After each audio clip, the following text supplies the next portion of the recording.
Jiu-Jitsu brasileiro. A dita arte marcial mais eficiente do mundo. Ideal para pessoas menores vencerem as maiores e peça fundamental do quebra-cabeça do MMA. Mas e se tudo isso não passar de uma ilusão?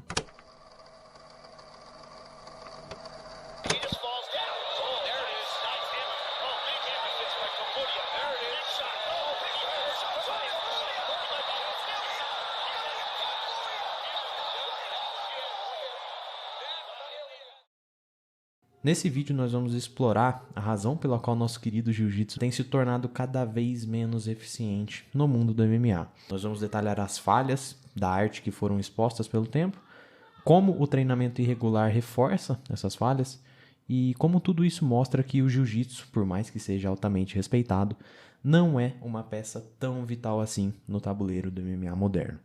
E claro, no final do vídeo, vamos mostrar aí como você pode consertar seu jiu-jitsu para que ele funcione bem no contexto de MMA sempre que for testado. Primeiramente, vamos entender o cenário. Dia 12 de novembro de 1993, Royce Gracie é intitulado como o primeiro campeão do UFC, usando somente o jiu-jitsu como arma em um evento que quase não tinha regras. Isso mostrou para o mundo que havia ali uma área combativa ainda não explorada, a luta de solo. Em 93 ele foi campeão do UFC 1, vencendo 3 lutas em uma única noite. Em 94 ele venceu as edições 2, 3 e 4 do UFC, também de forma dominante contra outros artistas marciais. Mas o problema de fato começa em 1995, quando Royce faz a sua revanche contra Ken Shamrock, um adversário que ele venceu com o Mata-Leão lá no UFC 1 com extrema facilidade. Agora no UFC 5, Ken iniciou a luta colocando Royce para baixo, entrando direto no jogo que o brasileiro dominava, só que a luta parou ali. Ken ficou dentro da guarda do brasileiro, Royce até tentava melhorar a posição, às vezes batia um pouco por baixo, mas isso não gerava muito efeito. Foi uma luta extensa, que durou ali 36 minutos e terminou sem um vencedor declarado. Nada de raspagem, nada de finalização e muito menos de nocaute. Como é possível, um dos maiores praticantes de jiu-jitsu do planeta, campeão mundial, ter o seu jogo simplesmente cancelado por um oponente que não tinha nem a metade da experiência dele no jogo de chão? Com o passar dos anos, o esporte foi se desenvolvendo, os atletas se especializando cada vez mais. De tempos em tempos surgiam grandes lutadores representando o jiu-jitsu, como o Demian Maia e o próprio Charles do Bronx, mas o problema com o jiu-jitsu ainda continua. Contra o Islam, o Charles fez uma tentativa de triângulo da guarda fechada, mas foi defendido e o resto foi mais dominação do Makhachev, até eventualmente cair aí na finalização. Contra o Tsarukian, o Charles iniciou o primeiro round com uma guilhotina muito bem encaixada, Porém, aí nos próximos rounds, sempre que eles chegavam na luta agarrado, o Charles terminava ou de costas na grade ou de costas no chão. No final, quase rolou ali um triângulo de mão, mas ainda faltava ajuste. Existe uma crença popular de que o esporte MMA, na verdade, seria simplesmente a combinação de outras modalidades, especialmente Muay Thai e Jiu-Jitsu. E essa crença, que ainda é cultivada em muitas academias, faz com que alguns atletas acabem desconsiderando as variáveis específicas de uma luta de MMA que modifica a aplicação técnica desses estilos. Resumindo, não é só misturar tudo e sair na mão. Isso faz com que muitos atletas recorram a ferramentas dos esportes específicos que no MMA não são tão eficientes. E esse é o motivo principal pelo qual o Jiu-Jitsu sofre no MMA hoje em dia. Um dos exemplos mais claros disso foi no UFC 288, onde o Kron Gracie, um prodígio do jiu-jitsu, campeão mundial que decidiu migrar para o MMA, enfrentou Charles Jourdain e foi simplesmente dilacerado.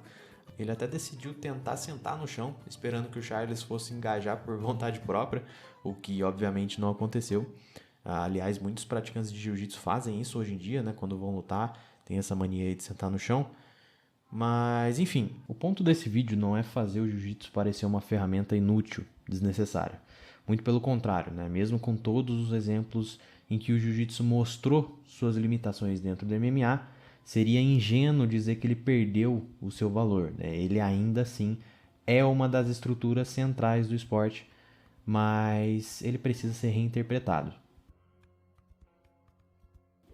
Se você treina jiu-jitsu e quer que ele funcione bem em contexto de combate real, o segredo não está em abandonar 100% a arte, e sim em reconstruir ela sob as regras ali do MMA. Para iniciar essa nossa reinterpretação da arte, vamos seguir um sistema bem simples de 3 pilares. Adaptações necessárias nos fundamentos da arte, adaptações necessárias no jogo por cima e adaptações necessárias no jogo por baixo. As adaptações necessárias nos fundamentos da arte dizem respeito a como a gente treina e qual o objetivo por trás da estruturação dos treinos. A gente precisa lembrar que se a ideia é MMA, obviamente não dá para lutar pensando nas regras do IBJJF ou do ADCC. Primeiro ponto desse pilar, mude a mentalidade.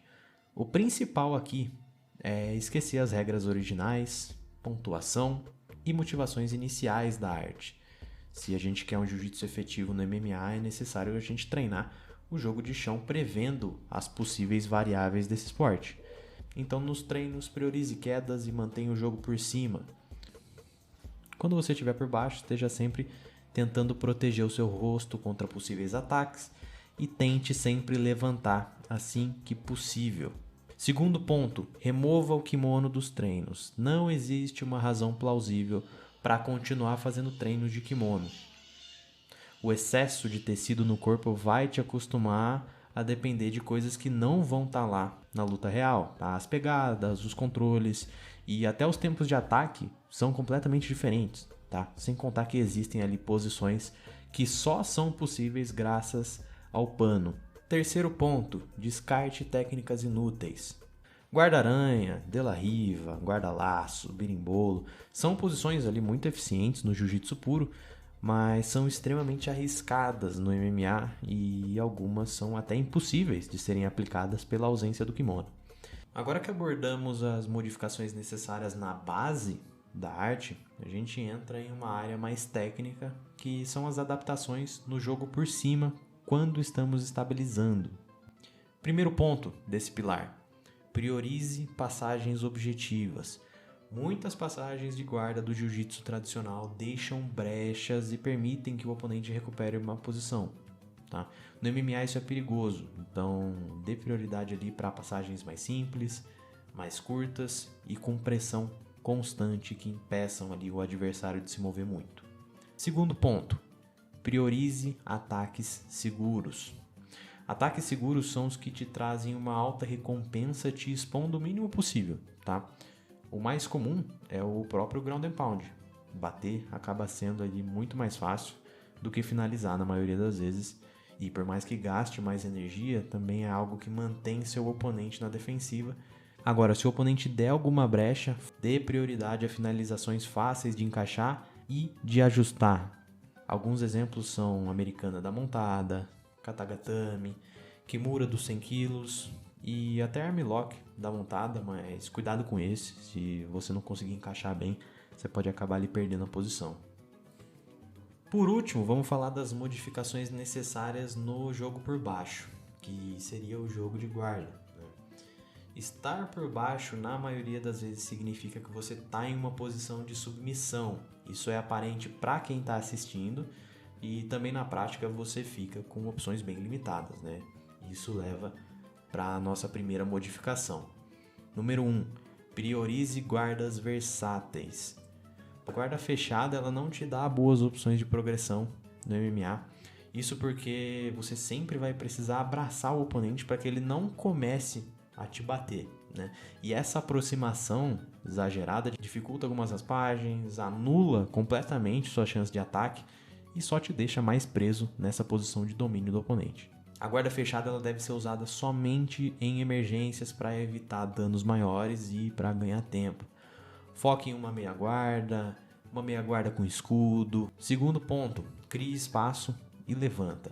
O que você mais quer aqui é se proteger, criar espaço para levantar ou para raspar e depois buscar uma nova chance ali de atacar com mais eficiência.